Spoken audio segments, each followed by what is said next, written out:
Welcome to our third week of Cultivating Calm. We're so happy that you could join us again this week. For those of you who missed the previous weeks, basically what we've been doing is teaching relaxation skills, teaching you how to relate differently to your thoughts, and then teaching you some ways to exercise self-compassion.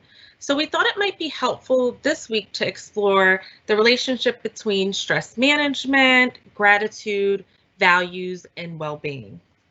But to start that process, I think it might be helpful to tell you what stress is. So when we do the stress and anxiety management workshop at CAPS, we typically define stress as the result of your demands outweighing your resources. So it's basically when you've put too much on your plate and probably have very little time or energy to complete those tasks. So you could think about this as like a bank account. So your internal resource would be the account that you put money in. And you can think about your demands as being the things you want to buy. And just like in real life with our bank account, if you overdraw your bank account or spend too much, it makes it pretty hard to buy the things that you want to buy. And stress is the same way. If you put too much on your plate and you have less internal resources, it makes it really hard to move forward with the things that you would like to do. However, there is a such thing as good stress. We call that eustress. And as you can see on the screen, Yerkes and Dodson did some research on the relationship between performance and stress. And what they found is that there's like this sweet spot for optimal performance. So it's when your stress is just enough to give you that stellar level of performance. But as you can see with the graph, if you have very little stress, you might be bored and unmotivated. And if you have way too much stress, you enter a state of distress, which is accurately colored red because you might feel ill, you might break down, there's some burnout and fatigue, which makes it really hard to move forward with the task that you want to perform. And since we know that stress is the result of your demands outweighing your resources, it's really hard to remove demands at times, especially going through challenging times. So it only makes sense to increase your resources. And we could do that by expressing gratitude. So when we're stressed and overwhelmed, we tend to focus on the negative things, the difficult things, instead of focusing on the things that might be neutral. And by doing this, we kind of open ourselves up to feeling helpless, a little hopeless, and kind of dragged down by the difficult things. If you think about it as like you've been invited to a party and you have your new outfit and you RSVP, you get to the party and everyone's complimenting you on your outfit. You feel really good about yourself. And then you have that one person who comes up to you and maybe just expresses a very minor criticism. And typically that will stick with us most. And that's because that's the way our brain works. Basically, when we experience negative things, it sticks to us more than positive things. And research shows that it takes about 5 positive events to cancel out just one negative event. So this is where gratitude comes into play. Because if you can find a way to practice gratitude, it can help you to feel less helpless, and it can encourage you to intentionally focus on the positive experiences. And that will help you to achieve a sense of well-being and kind of weather through the storm, if you may. Um, the good thing about gratitude is that gratitude can be a feeling or you can express it through action. Thus, if you feel gratitude and express it, it might be easy to then return gratitude in your actions. So the cool thing about gratitude is that if you feel grateful, you're more likely to uh, do an act of gratitude. But also, if you are performing an act of gratitude, you tend to feel grateful yourself, which is good news. Because if you can encourage gratitude in your life, you can have more meaningful and balanced experiences. And this can reduce feelings of anxiety and allow you to internalize positive experiences. So, how do we express gratitude? There are many ways to do it, but I would just like to highlight a few. You can send a text to a loved one expressing gratitude for them being in your life. You can take a walk and appreciate the sights and sounds that you are experiencing or the quiet that you are experiencing in the moment. You can write a reminder in your phone to express gratitude to yourself or someone else. You can also have a virtual hangout via Zoom or Microsoft Teams and play around with the backgrounds and have a little bit of fun. You can find a funny video and laugh either with just yourself or someone else. You can create a gratitude journal. You can also think about writing a note to an essential employee like a nurse or someone like a doctor or your boss or your professor. But I think the easiest way to express gratitude is just to give thanks for your cup being half full instead of half empty. So I would like you to join me in a gratitude meditation.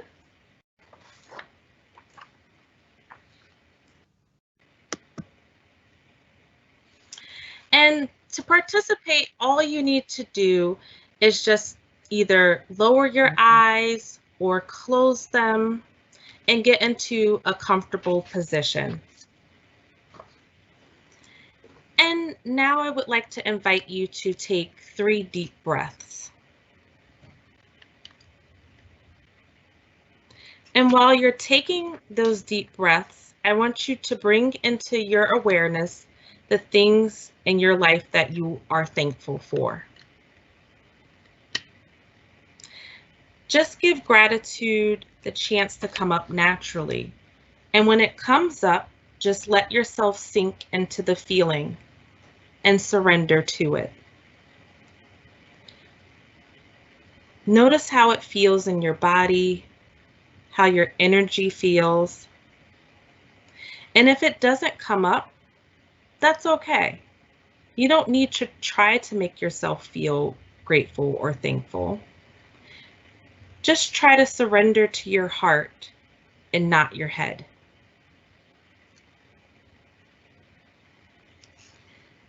So let's flash through all aspects of your life that you might be grateful for. First, bring your attention to your breath. As you inhale and as you exhale, and the fact that each breath gives you life. Then be aware of your heart beating, filling you with love and compassion and peace. And then take that feeling and flow it back out into the world. Bring your awareness to your eyes and take in the fact that your eyes allow you to see color, faces, smiles, nature, the sunrise and sunset, the rainbow, the moon and the stars, and also yourself in the mirror. Bring your awareness to your ears and just take in the fact that your ears allow you to have a beam of sound, music, laughter, and the voices you love, the silence and all the beautiful sounds of life. Now just bring your awareness to your nose. And know that your nose allows you to take in smells. Maybe the smell of the ocean breeze, the aroma of sweet perfume, the flowers, the trees, newly cut grass, the smells that come from your kitchen, maybe cupcakes in the oven. Now bring your awareness to your lips and mouth. Remember that it allows you to taste, nourish your body, kiss and speak, whisper and sing. Now bring your awareness to your hands that hold and touch and caress and open and close. Applaud when you're enjoying something.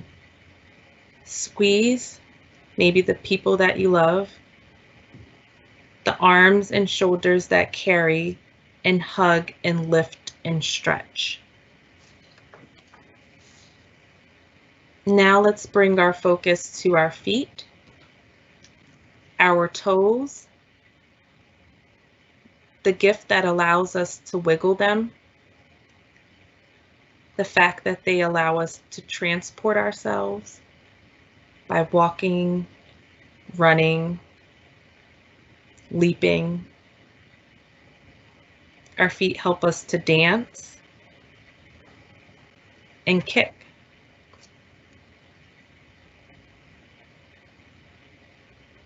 Now thinking about your tears, your sorrows,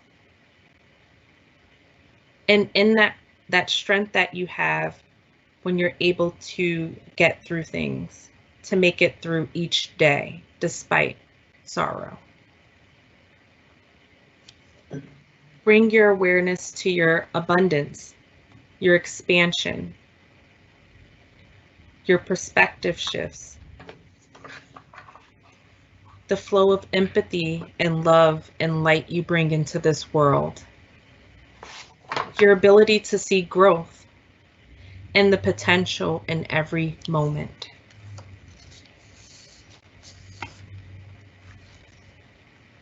Now just breathe and feel more grace and ease. And now experience the warmth, love, compassion that gratitude brings into your heart.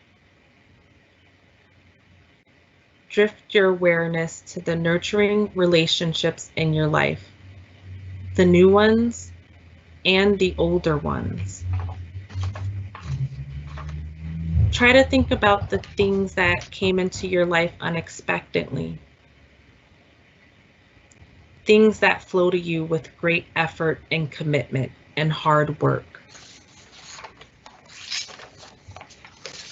Now bring your attention to the love in your life and your connection to those things that are sweet and loving and honorable, and just feel right. When we no longer take things for granted, we become more grateful for everything that we have. So as we wrap up this meditation, just breathe in and out and feel gratitude.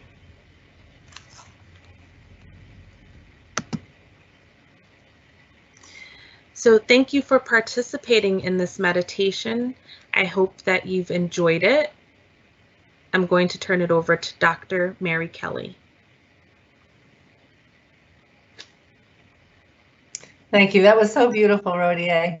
I really enjoyed that myself. Now we're going to switch gears a little bit. We're going to talk about how our values might impact our stress levels. So I'm going to provide an overview of that. But first, let's start out with even defining, what do we mean when we say the word values? Well, think of your values as your fundamental beliefs, those attributes that you hold dear. They are about the type of person that you want to be. They serve as a guidepost or roadmaps, help us to determine what is important to us as we live our lives. Examples of values might be honesty, integrity, commitment, loyalty, security, creativity, achievement, and so on. They're also contextual. We might see different values across different domains, such as relationships, work, education, leisure, etc. So how do our values differ from goals? Well, if we view values as being sort of the compass that guides us, or the roadmap that guides our life's journeys, then we can view our goals as the accomplishments that we rack up along the way as we live our lives. For example, knowledge is a value. Well, education, getting an education or getting a college degree is a goal. And you can readily see there that a goal is finite. You have a goal to get a college degree, and once you do, you check that off your list, and it's done. Whereas the value persists over time. So where do our values come from? Well, of course, at first, our parents and our families of origin instill them or try to instill them in us. And as we grow and gain more experience with the world, we are informed by our experience. We, of course, are influenced by our culture, and we continue to be influenced by our families and by society in general. They're reinforced in that way by what we go out and do with our lives. Now, values are changeable over time, depending on what stage of life you're in and what types of experience you have. Things that you found to be important or guideposts at one point in your life may not serve you anymore. So it's not like they're set in stone. So what do values have to do with stress? Well, a lot, as it turns out. Your values, first of all, can conflict with one another. What if you want to have a family someday and you're really looking forward to that, but you're also very interested in the kind of a career that might take you away from home for long periods of time? Well, the conflict isn't necessarily in this case so much with the value, but in the apportionment of time and energy that you devote to each. And your values will help guide that sort of decision. Another way that values are related to stress is, and I'm imagining many of you have encountered this, is when your values begin to clash with those of your loved ones. Maybe your family of origin, maybe they are much more collectivist in attitude and you feel more like an individual, or they're more interested in togetherness and connection while you value solitude. Or perhaps you have a partner who really values stability while you like adventure. So you can see where those clashes in values might create some stress as well. Stress can also occur when you find yourself involved in too many activities that really aren't in line with your values. For example, you may say that you really value physical fitness, but the activities that you're involved with most often include sitting in front of the TV and snacking. Not to say that there's anything wrong with that, but if it clashes with what you value, it can create sort of a disconnect. And obviously, I'm thinking many of us are probably spending more time in front of the TV snacking these days than in just the recent past. So no judgments there. Stress can also happen when you are not entirely clear on what your values are. Now, that I don't mean to sound that shouldn't sound like a judgment either. It's not unusual for people in young adulthood to not be clear, or not yet clear on what type of person you want to be or what you want your life to be about. And actually, I shouldn't just say just for younger people, because like I said earlier, at various stages of life, as we go through different experiences and have different things happen, our values are malleable. So it behooves us to kind of be thinking as we go through life, like, what are my values that are driving my behaviors at this time of life? So having a lack of clarity about your values, however, can be stressful. For one thing, it can surely make making decisions a lot harder. If you're not exactly sure what you value or what's important to you, it's just that much harder to make a decision. For example, do I want to go to grad school after I graduate, or do I want to go out into the world of work, depending on what you value? Another way that values a lack of clarity can cause some stress is you might end up feeling like a little lost. Like, what do I stand for? What is the meaning and purpose in my life? And meaning and purpose become even more important in times of great challenge and difficulty, such as we're going through right now. If you lose a sense of having purpose or meaning, it can sometimes make it hard to get out of bed in the morning and get going on the things that the goals and activities that you have already planned to propel your life forward. So that, again, that's just a brief overview of how values and stress might be related. I think it might be clear that one of the most important things that we can do at any given time is to try to attain some clarity on what our values are. So I'm afraid it's not like a quick fix. You're probably not going to leave this workshop today thinking, I got it all figured out. Well, if you do, that's great too, but I'm not guaranteeing it. Clarifying our values typically comes from periods of introspection, which you could use mindful meditation, journaling, conversations with people in your life, prayer, contact with a spiritual advisor, and of course, by gaining experience. You can ask yourself the question, what do I want my life to be about? You can put that question at the top of a page in a journal, and as thoughts come up to you, continue to write about it. Trying to gain different experiences, maintaining openness to hearing about different worldviews and different outlooks can also give you information as to what values resonate for you, what sits well with you, and what doesn't. Right, now here's a little exercise you might try. This comes from Act Made Simple, which is by Russ Harris, and he has a number of different values clarification exercises that can be very useful. But he invites us to imagine that it's your 60th birthday, and I'm sure for many of you that might seem like, whoa, that's way far off. But imagine it's some milestone birthday that has some meaning to you. And you're having a big party and all your loved ones are there. And maybe a few of them want to get up and make a speech about you. They want to talk about what you stand for, what you mean to them, the role that you played in their life. So in the ideal world, where you have lived your life as the person that you want to be, what would you hear them saying? So I think that's a really interesting exercise. I use it a lot in therapy, and my clients tend to really like to kind of answer those questions. But again, not a question that you can answer immediately, but something to think about. What do you want your life to be about? So that concludes my overview. Talking about a subject like values in 10 minutes, didn't even come close to scratching the surface, but want to give you just a little taste. And what I'd like to leave you with today is another meditation. This one, as I mentioned earlier, values can be specific to different domains in our lives, such as relationships and education, occupation, career, leisure, and so forth. But this is a career and lifestyle-based meditation.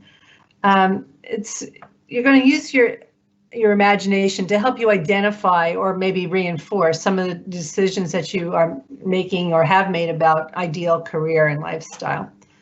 So in this meditation, what I'm going to do is ask a series of questions for you to answer silently. Try not to think too hard about how you answer them. Go with whatever thoughts or maybe images come into your mind as we go through the process. And I'm just going to put up a little pathway for us to look at. All right. So let's just begin by sitting comfortably in your chair. Your feet flat on the floor. Your hands resting on your lap comfortably. Your back straight, but not uncomfortably so. Just close your eyes and settle in. Let's take 3 deep breaths. In through your nose. Out through your mouth. Just settling in.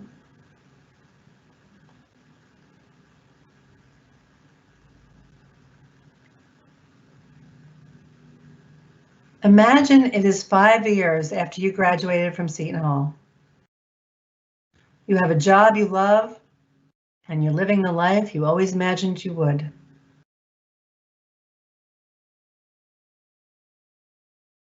Now we're going to go through a day in your life 5 years from now.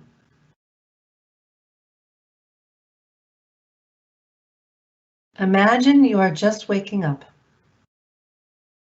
Look around. Where are you waking up? Where is this room?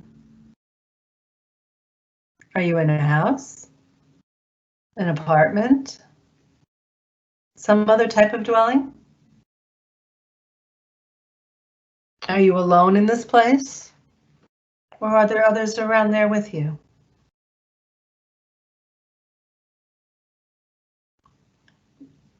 What does the room look like? How is it decorated?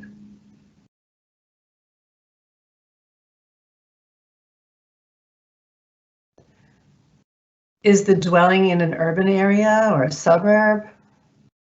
Perhaps a rural area? Are you near a body of water or a cityscape? Are you near mountains or woods? What's the climate like where you are?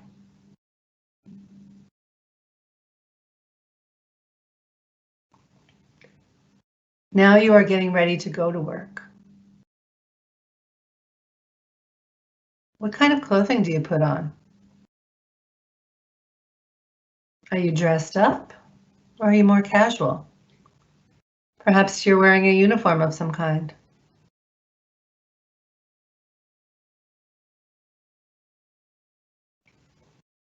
Now you are getting ready to leave your house and to go to work. How are you going to get there? Will you drive? Maybe take mass transportation? Walk? Perhaps ride a bike? Did you pack a lunch to bring with you, or will you order out? Maybe you go out to eat.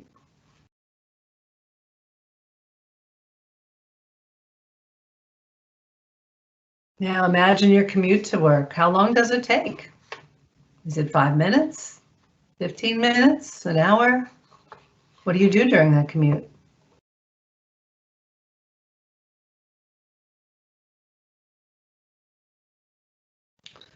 Before long you arrive there. What kind of place are you going into? Are you indoors? Are you outdoors? Are you in a large building, a small one? Maybe you're on a big campus or complex.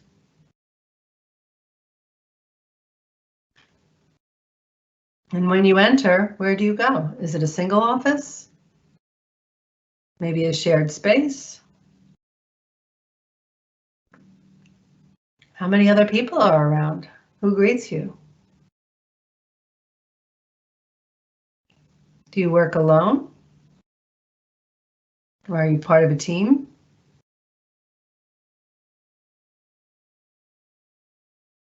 What type of work are you doing? Are you working on a computer? Alone or with others? Are you meeting with other people? Are you doing something creative? Do you work with your hands? Just allow yourself to imagine what your day at work will look like. Are you very busy? Is the pace calm? Frantic? Just right?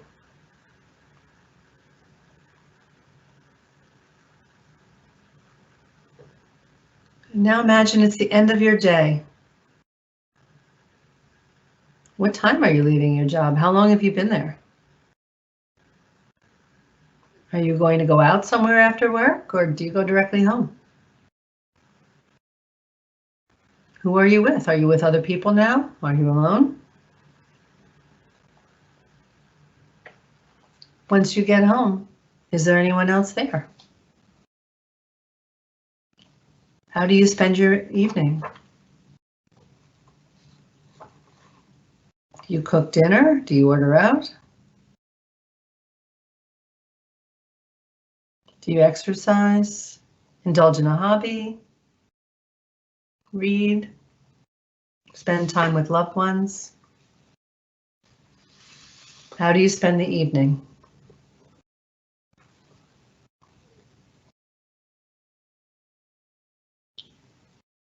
Now it is time for you to go to sleep. As you get ready to go to bed, you reflect upon your day. What do you think about? What are you proud of? What went well today? What challenges did you face? How did you live your values today?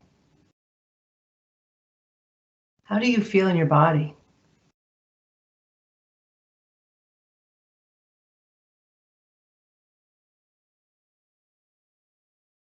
Just sort of letting all those images sink in.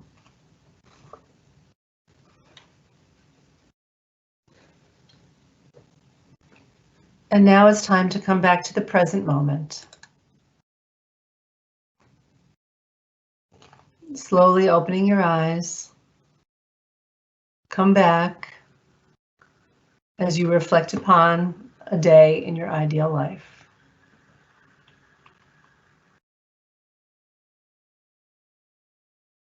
So I hope that was useful. I hope that you found this workshop today to be useful in thinking about the ways that gratitude and values might shape our responses to stress and how we might also manage some of that stress through some of the strategies that we've presented today.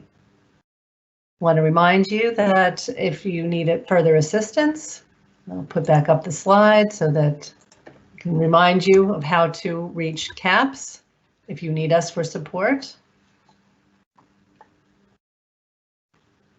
And finally, I remind you, please join us next week. Same time, same channel for our next episode of Cultivating Calm. Thank you so much.